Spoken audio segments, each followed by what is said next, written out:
pagi. Baik, sebelum kita memulai pembelajaran kita, mari kita berdoa ya bersama-sama. Tuhan Yesus yang baik, pada pagi hari ini Tuhan kami mau memulai pembelajaran kami agama kelas 3. Kiranya Tuhan memberkati kelas kami pada pagi hari ini. Kami berdoa dalam nama Tuhan Yesus. Haleluya. Amin.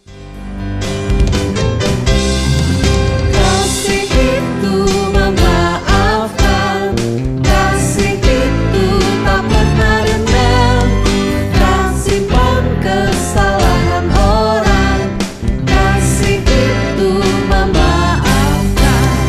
Bukan hanya 3 kali, bukan juga 7 kali, tapi 70 kali 7 kali segenap hatimu.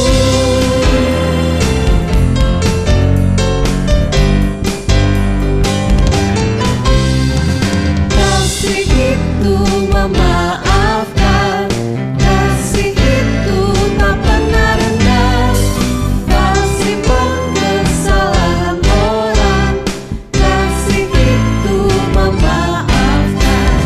Bukan hanya 3 kali, bukan juga 7 kali, tapi 70 kali 7 kali segenap hatimu.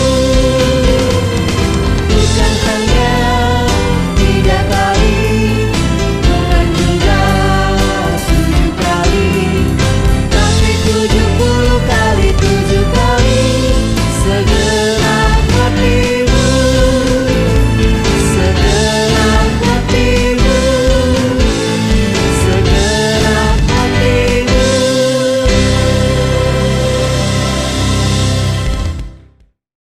Nah, anak-anak, pagi ini kita akan sama-sama belajar tentang Filemon dan Onesimus. Oke.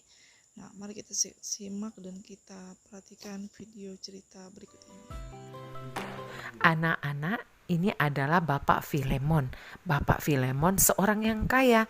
Dia bukan saja punya harta yang banyak, tapi dia juga punya budak-budak yang bekerja di rumahnya. Budak itu seperti pembantu bekerja di rumah. Satu kali Bapak Filemon bertemu dengan Rasul Paulus. Bapak Paulus menceritakan tentang Tuhan Yesus. Akhirnya Pak Filemon percaya kepada Tuhan Yesus sebagai Tuhan dan Juru Selamatnya. Sejak itu Bapak Filemon menjadi orang Kristen yang baik. Salah satu budaknya Pak Filemon bernama Onesimus. Nah, Onesimus itu coba lihat, wajahnya murung, selalu bekerja di rumah Bapak Filemon. Satu kali Onesimus melakukan sesuatu yang tidak baik, anak-anak. Lihat apa yang dilakukan Onesimus ya. Kok dia lari-lari?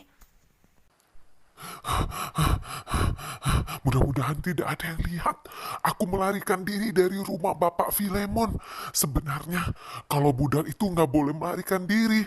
Kalau ketangkap, aku bisa kena hukuman. Aduh, bagaimana ini? Apalagi aku bukan cuma melarikan diri, aku juga mencuri uang Bapak Filemon.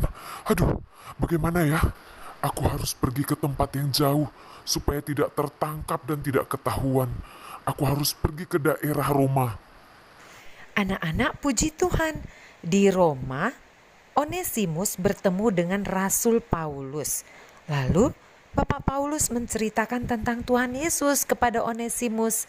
Onesimus mendengarkan dengan sungguh-sungguh loh. Akhirnya Onesimus percaya kepada Tuhan.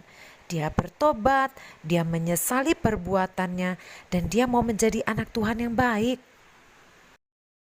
Bapak Paulus menulis surat kepada Bapak Filemon agar Bapak Filemon mau memaafkan Onesimus dan menerimanya kembali. Anak-anak, kira-kira Bapak Filemon mau nggak ya memaafkan dan menerima Onesimus kembali? Kita percaya sebagai anak Tuhan yang baik, Bapak Filemon pasti mau memaafkan dan menyambut Onesimus, menerima Onesimus kembali bekerja di rumah. Oke anak-anak, kita sudah belajar bersama-sama melalui video tersebut. Nah anak-anak, saat ini kita sudah belajar bagaimana kita harus bisa mengasihi orang yang bersalah kepada kita. Dan kita juga harus bisa menunjukkan kasih itu dengan memaafkan kesalahan orang yang sudah menyakiti hati kita, dan kita juga belajar untuk bertanggung jawab atas kesalahan yang sudah kita lakukan. Seperti Onesimus, kita harus bisa bertanggung jawab ketika kita sudah melakukan kesalahan terhadap orang tua, kita harus meminta maaf.